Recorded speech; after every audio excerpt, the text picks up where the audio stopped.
Hi, I'm Kenny from Ecowagon. I'm here to show you the Expo Plus conversion today. This is our flagship conversion.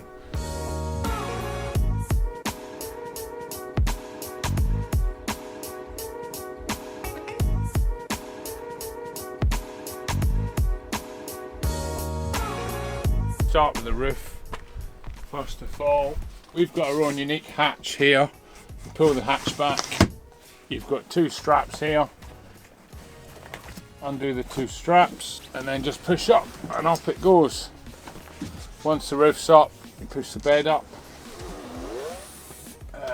This one's got the Pan Am canvas in it, so you can zip it out all the way around, tie it up at the top.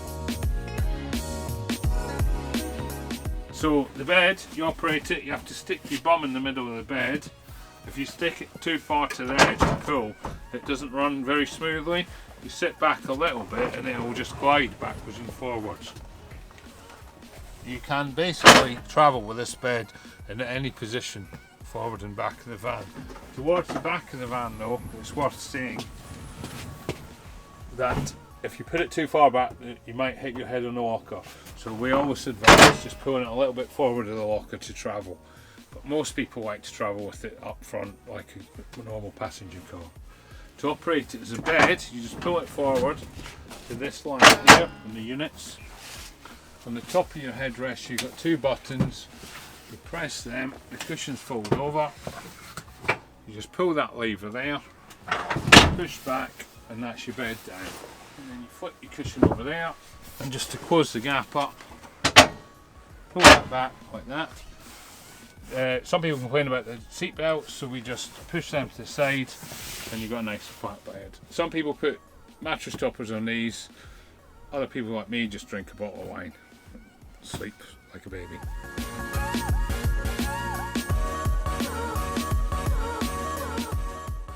Then on this side we've got the blinds come down. You go up, again privacy like that. And this one we've also got the table system. Sliding door table system. This again is unique to us. You just lift it up. We've developed this using the lockgate system. What we've actually done is added this addition to it, so you can use it inside the van and out.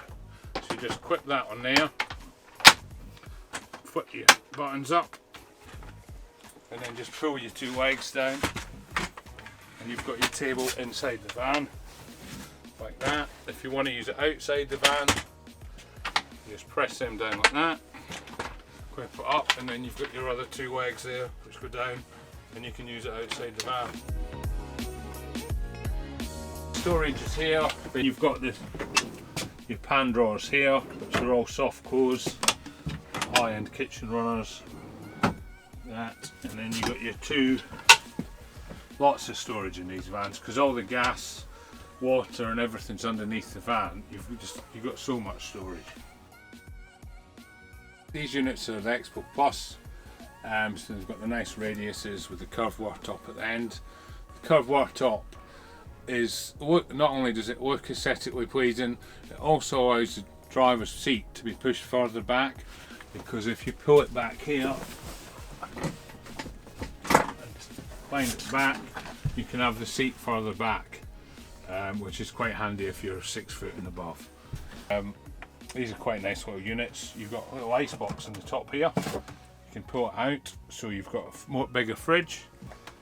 Alternatively, if you want to do some ice for your G&Ts, just pop it up and you've got a cool box at the top for the ice, and then the rest of the things are fridge. For your settings, you just press this switch here. It takes a minute, and then once it goes, press it again and it'll move, and then you can put it to whatever setting you want. And to switch it off, you can switch it off here as well. Press and hold it and it goes off, basically. You've also got a little vent in the top, so if you're not using the fridge over winter, rather than shutting it and it all go mouldy, you just put that little vent across there. Here you've got the electrical system here. This controls everything in the van. It controls your water pump, your lights, tells you all your solar information. Switch it off, you press it, hold it. To switch it back on, you press it, the green light comes on. There's a small 5-second delay, you'll hear a click and then everything will come on, just like that. You can isolate your pump from here, you press that, the water pump comes on for your sink over here and for your shower point at the back. This has also got smart shunt on it, so it tells you what the solar panel's doing. This is your gas point here for your cooking over there. You press it, you'll hear a little click, it goes on. Come over here. Once your gas is on and your pump's on, you basically just turn the knob like that, press the button, and you've got flame. And then you've got your tap here for your water. So what we say is just take a collapsible bucket with you, stick it under the waist, and you're fine. It's not like you'll be doing loads of washing up and stuff in there. In this cupboard here, you've got all the controls, the switches for the lights. This is like a master switch for the lights, so you can switch them all on and off from here. This is the control for the lights. Basically, you can also switch them on and off from here, and then you can switch them on individually as well. So if you want just a bit of ambient lighting at night, you can just have this light on, and then each individual light can also be dimmed and brightened just by holding the dimmer like that. And then the lights will always, if you switch them off, they'll always come back on at the dimness that you've set them at prior to switching them off. And then if you want them all on again, you just press round like that. So that's that one. The fourth one there, that's for the on-in light outside. You've got US points here, 12 volt 6 amp cigarette lighter, 240 volt there. That will only work when you're plugged into the campsite, the hookup. And same again this side, 240, 12 volt and USBs. This is just storage in here for kitchen stuff, clothes, whatever. Again, the camera door shuts like that. Here you've got your Eberspacher heater for your diesel heater. You press that, hold it, it comes on. Once the red light's on, it will run for 30 minutes and then click off. This is also a 7-day timer, so you can set it up to come on at 6 o'clock in the morning for an hour if you want, or in the middle of the night at a certain temperature. It's also got a thermostat in it. They're really good little heaters, these are. That's your output for your heater there. You can spin it around, adjust it so it goes more on the floor, or over there, or up there.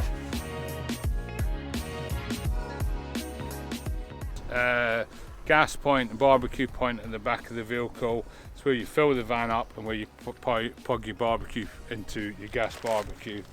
If we go down here, you'll see there's 3 settings on here. You've got off, fill and shower. You plug the hose in here like that, you put it to shower. If your pump's on inside the van, you've got your shower there, hose for hosing down the children, the dogs, your welly boots. That's your shower there.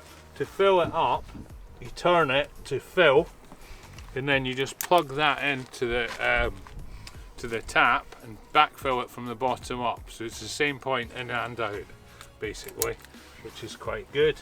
Once you've filled it up, you switch it to off. When you know it's full, is you can either look on the gauge in the van, or it does have a breather on top, so once it starts dripping out underneath the middle of the van, you know you're full, basically. So unplug that there. This is your gas point here. So bayonet fitting, you can fill it up at quite a few LPG stations. You just fill that up. It's about £10 to fill the tank.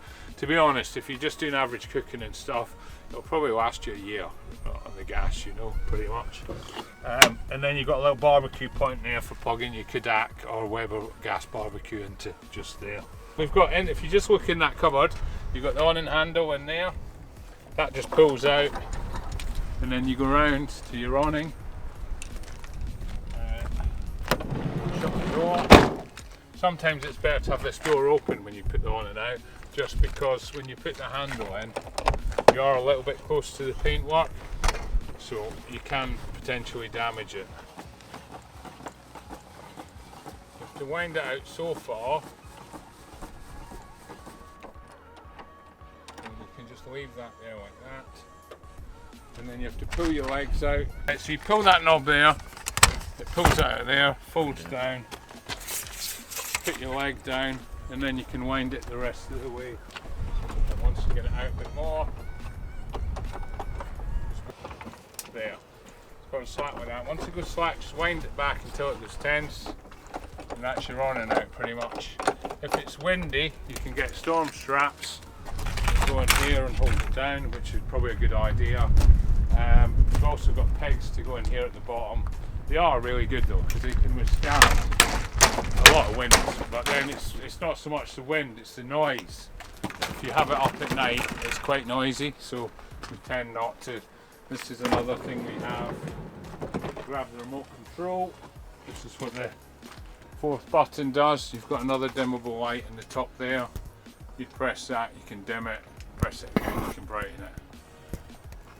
It's quite a nice little touch.